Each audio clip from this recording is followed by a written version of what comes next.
UFC 210 is in the books. After everybody crying and complaining and campaigning to get into New York, we had another fun time with the New York Commission. This time in Buffalo, the New York State. Going into this, I felt it was a little bit weird because there were no real injuries or cancelled fights. A couple came close because of the commission. There was Towelgate with DC weighing in seemingly illegally, but really that wouldn't have mattered because he would have had 2 hours anyway to weigh in and lose the weight. So probably, I think most people understood that he could have done that. So even if he was cheating at the weigh-in, he would have weighed in on time within that 2 hour window anyway. So we've got a lot to get to. I think what we're going to do is we're going to cover from the beginning upwards. So Magomed Bibliatov against Yenel Lausa. And Bibliatov was one of my top picks in the 125 pound division. And it was a bit of a weird fight, this set the tone for the night. He was clearly the better fighter, I think, in all areas of the game. But the second round, he got a point deduction for a low blow. Fair enough, that's against the rules. But it was a completely dominant performance by him. The only real complaint you could make was that he didn't finish this fight. But even with the point deduction, he won 29-26 on all cards. Bibliatov looks like he's got, a good future in that division, and it's a clear path. He's probably got 3 or 4 fights, and he could be fighting for the title. Next up, we saw Katalin Kahuk again against Arena Aldana. I said that this one was probably going to be a kind of stand-up where Aldana doesn't have the power to knock Katalin out, and that's pretty much how it worked out.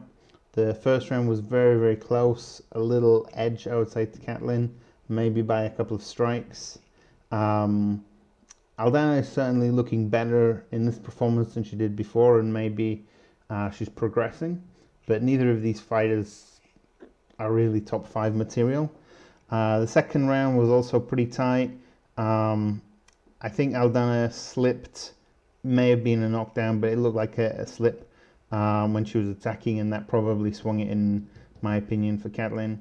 And the third round, I think the punches looked pretty equal, but the repetitive teep kicks from Chukagan probably won it, and the decision was a split decision. So Casey did win this via split decision. Wasn't a great fight. I don't think anybody's gonna be rushing to put them against the top 5 opponent, but progress has been made. Next up, interesting fight between alpha males Josh Emmett and Desmond Green. This was Desmond Green's debut. He was somewhat of a hometown boy, having gone to university in Buffalo. The first round, Emmett was more active with big looping punches, but Green was very composed. He was taking control of the octagon. Nice sharp strikes right down the middle. He looked like he rocked Emmett momentarily as well, so I actually had Green winning the first round, even though Emmett was probably more active. The second, actually, I thought was a much better round for Green. He really controlled the octagon this time a lot more, and I had a feeling that Emmett looked tired. I'm not sure, between the rounds, Emmett's team was telling him that Green was tired, and actually, when he came out for the third round, I think Emmett was a lot better. The strikes were pretty good, but Green got a takedown.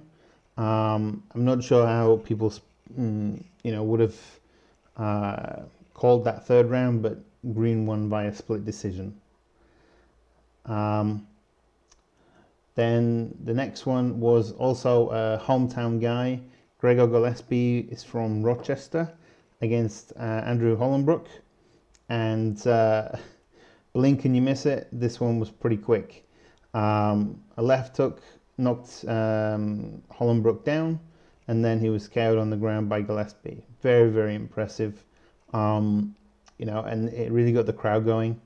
That was a really impressive win, but you can't learn too much from those kind of quick knockouts, I think, other than now we see he's got a lot of power. Before the fight, I thought it was going to be somebody winning by submission, but I picked Gillespie. I'm happy that he won. Next up was Patrick Cummings against Jan Blachowicz. God damn it, it's too early in the morning here. Cummings is one of those guys that had a huge reputation on the local scene as being a gym warrior. Nobody really wanted to fight him.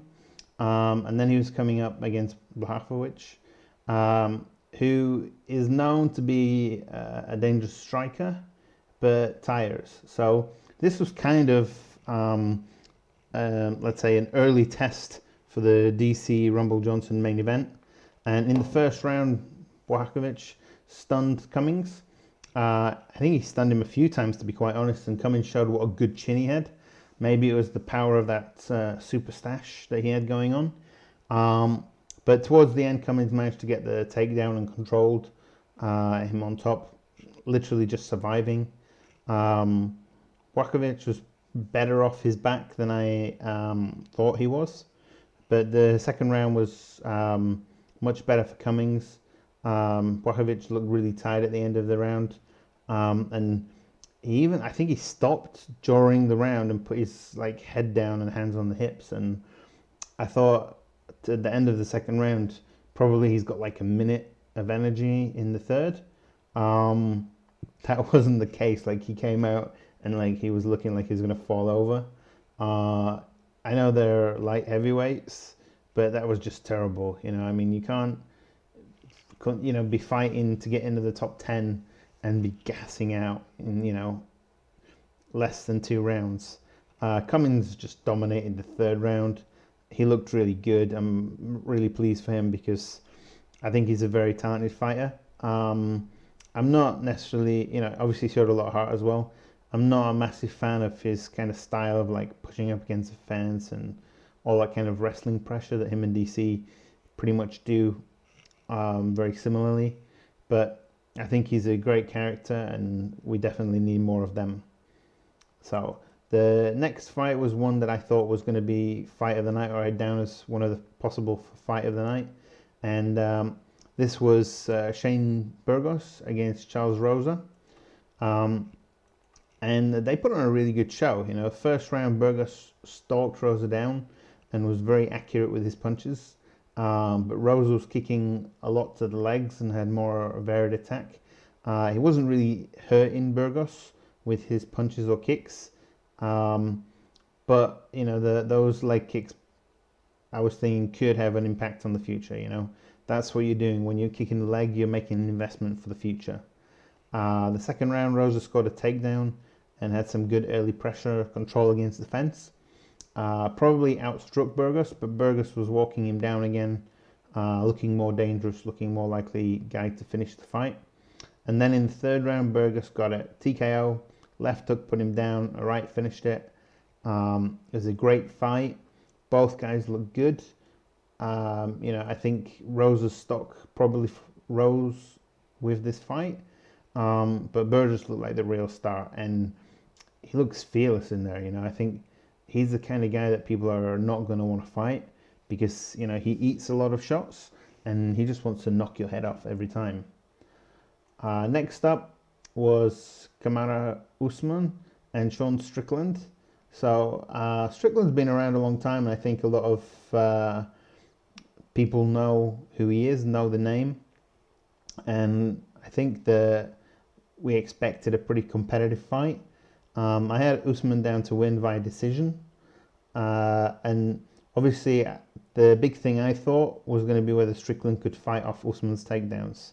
The first round, it wasn't possible. Usman took him down, controlled him, landed some shots, but it really wasn't close to finishing it. And Strickland wasn't in any great hurry to get back up.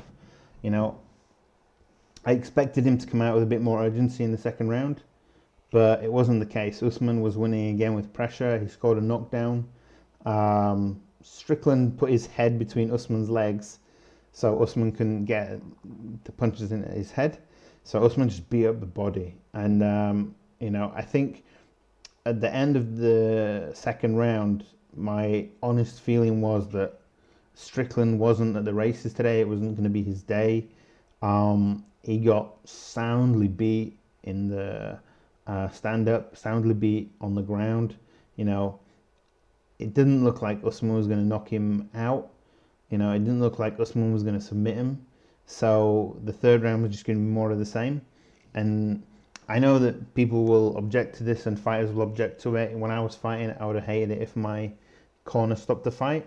But the best thing for me would have been if Strickland's corner had stopped the fight at the end of the second round, because the fight was effectively over. You know, like he was just dominated. And the third round was the Usman show.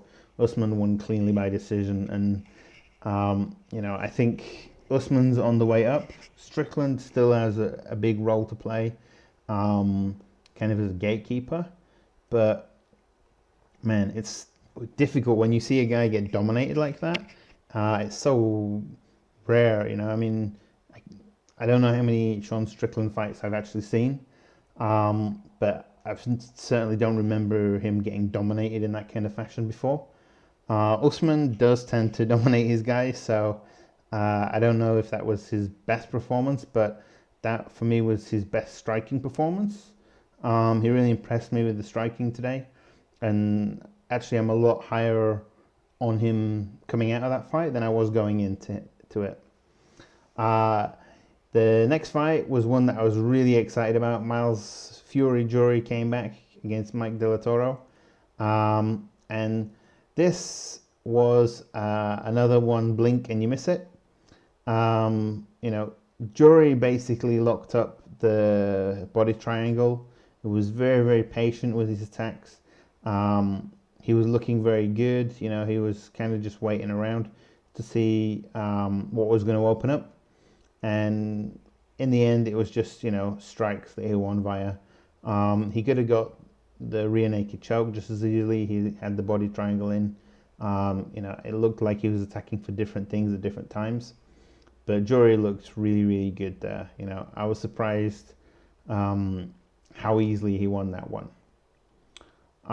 Then we move on to the pay-per-view portion, and we had Will Brooks, who used to be the Bellator 155-pound champion, fighting against Oliveira, who had been fighting at 145. So Oliveira was moving back up, and you know, this was always going to be an interesting one. And actually, the way I saw it going was I thought Will Brooks would take him down and wrestle Oliveira.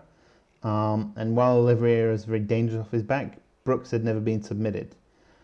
And that run for Will Brooks is over. Oliveira took him down. He was so strong. Like Brooks actually got back up, and Oliveira slammed him, you know, like Rampage Jackson style slamming somebody.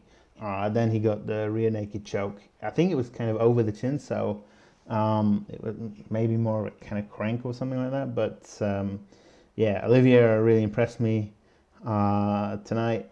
I thought he looked great. You know, 155 suits him. You know, he was talking about maybe going back down to 145. I hope he doesn't. I hope he stays there. And, you know, he could be a beast there. Then we move on to two absolute legends in the sport. Thiago Alves, Patrick Cote. You know, they've been around forever. Cote fought against Anderson Silva. And Alves fought against GSP. So both of these guys have fought legends for the UFC gold as well.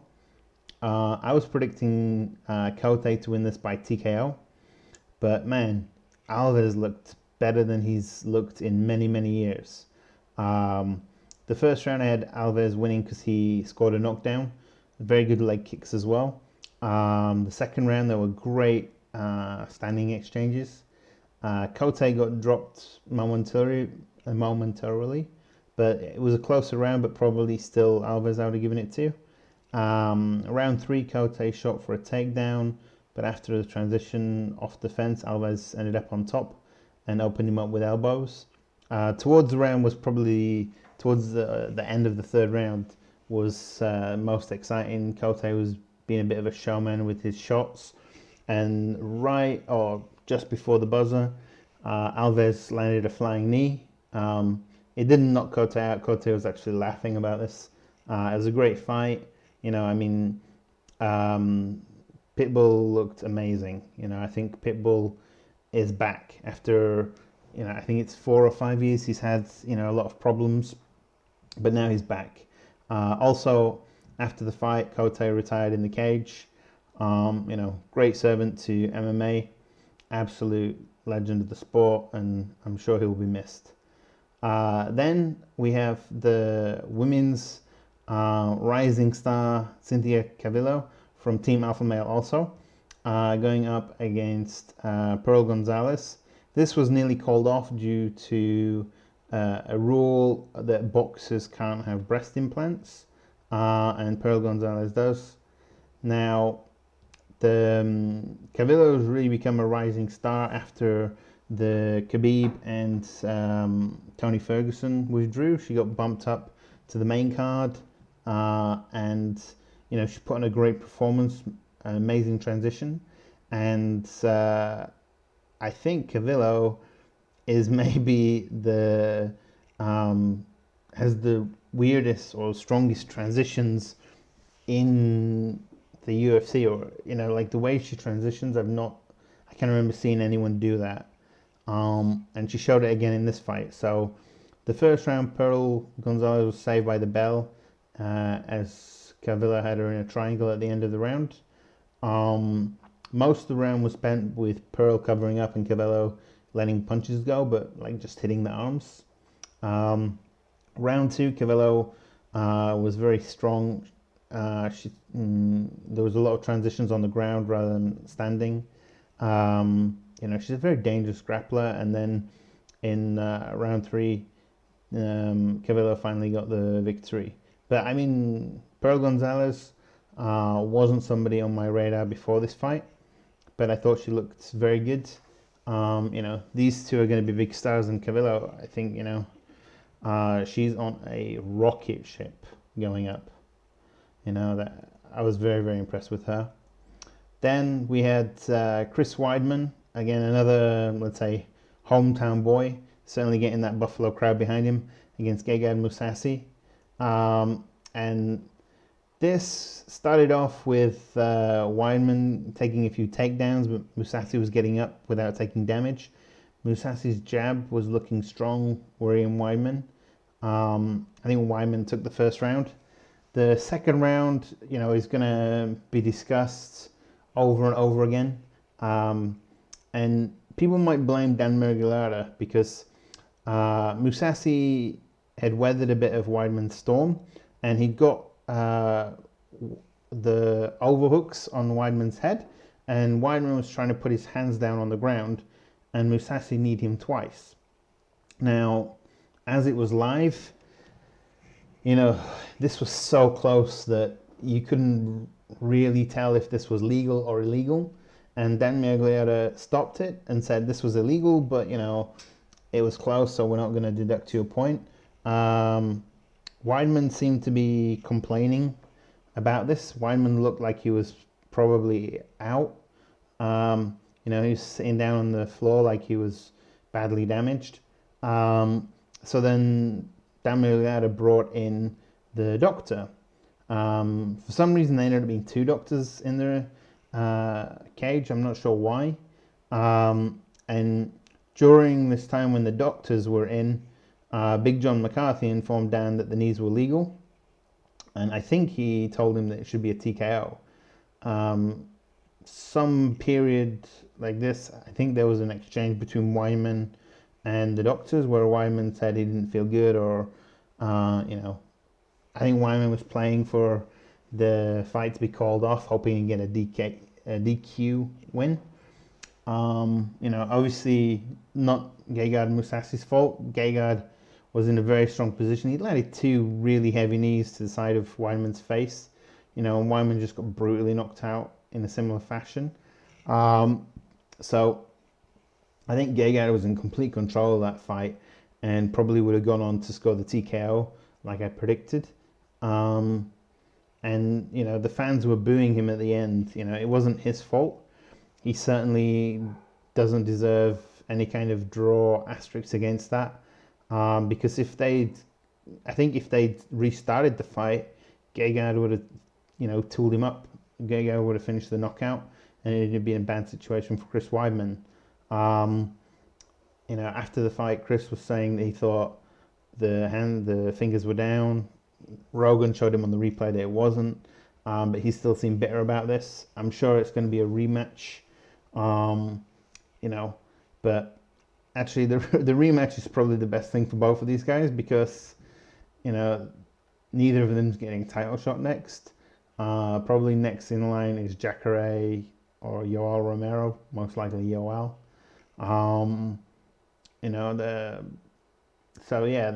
They've got plenty of time to redo it and have a rematch.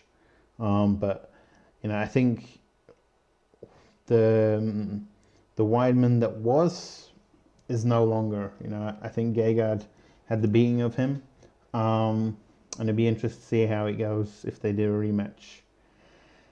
Now we get to the main event, and pretty much I think a lot of people expected this to go the same way as the first fight. They expected Anthony Johnson to try and hit a lot of big punches early on. And very weirdly, AJ decides to shoot on DC. Obviously, that doesn't work out that well for him. DC spends most of the round pushing up against the fence. Big John separates them for, I believe, DC sticking his fingers in the fence, but mainly because people were starting to boo because it was terrible. AJ scored a good kick. It looked like it broke DC's nose, and then he shot again on DC. I mean, I don't know what the strategy was going into the fight, but the worst strategy possible in MMA. Wrestle with DC. Like, maybe John Jones can wrestle with DC. Maybe Romero could wrestle with DC. Anthony Johnson can't wrestle with DC. Round 2, AJ tried to take DC down. He actually did get the takedown, but DC took his back, got tapped. It was idiotic.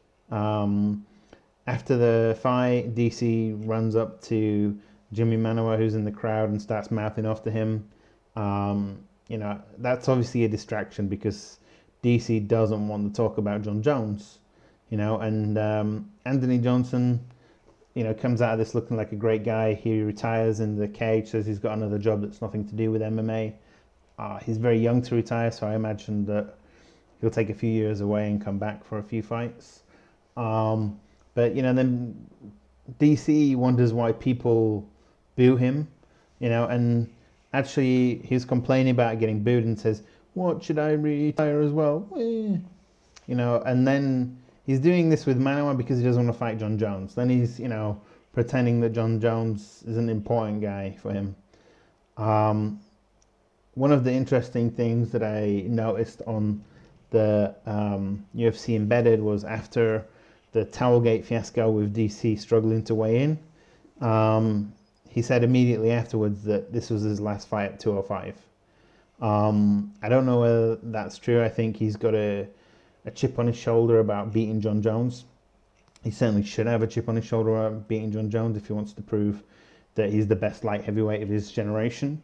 I do think DC deserves a lot of respect because he beat tons of heavyweights, and actually it would make a lot more sense for him to go back to heavyweight if Cain Velasquez isn't going to be there. The only reason he's not fighting at heavyweight is because his best buddy was fighting there and was champion. So he dropped down, and actually it looks like a unnatural. I don't know. I'd say it's an unnatural weight for him, but with his body shape, it's tough for him to make that weight. He'd probably be better off at heavyweight, and I don't know that anybody could argue that he would have a good chance, inside the heavyweight division. He's certainly got a great chin for it, and I don't know if he's interested in fighting Jimmy Manuwa or he's just not interested in fighting John Jones. I don't know what you do with Jimmy Manuwa. Obviously, Gustafsson and Teixeira have got a fight coming up. But yeah, I mean, maybe DC wants to fight Manuwa, but DC doesn't fight that frequently. I would say it's more likely that Manuwa fights Jones and the winner fights DC. But, that's UFC 2010 in the books. Controversy and all. The only thing is why people were so happy about getting into New York, Like, okay, Madison Square Garden might be great. New York might be a huge city that people in America love, but I don't think it's really done anything for the UFC. It's certainly not made the UFC bigger, and it's just an absolute joke of a commission right now. So I'm not looking forward to the next time they're in New York. I am looking forward to next weekend with Demetrius Johnson. And where's our little DJ guy? Yeah. So Demetrius Johnson is on next week. He's going to fight Wilson Reyes. He could equal Anderson Silva's title defense record. And, this is a guy who doesn't get the respect he deserves. I think DC doesn't get the respect he deserves, actually. But I think Demetrius Johnson is a much more likable character. I think DC, when he's working as an analyst on Fox and he's not involved in, his horrible trash talk as well. Like, he's just, when he's doing his trash talk, he comes across as really not a nice person. Whereas I think DJ is a really solid guy. I think he looks great. I think, his performances are great. And I think when he's talking outside the cage, he's a very entertaining guy as well when people engage him. So, I'm looking forward to that. That's going to be a nice one for us.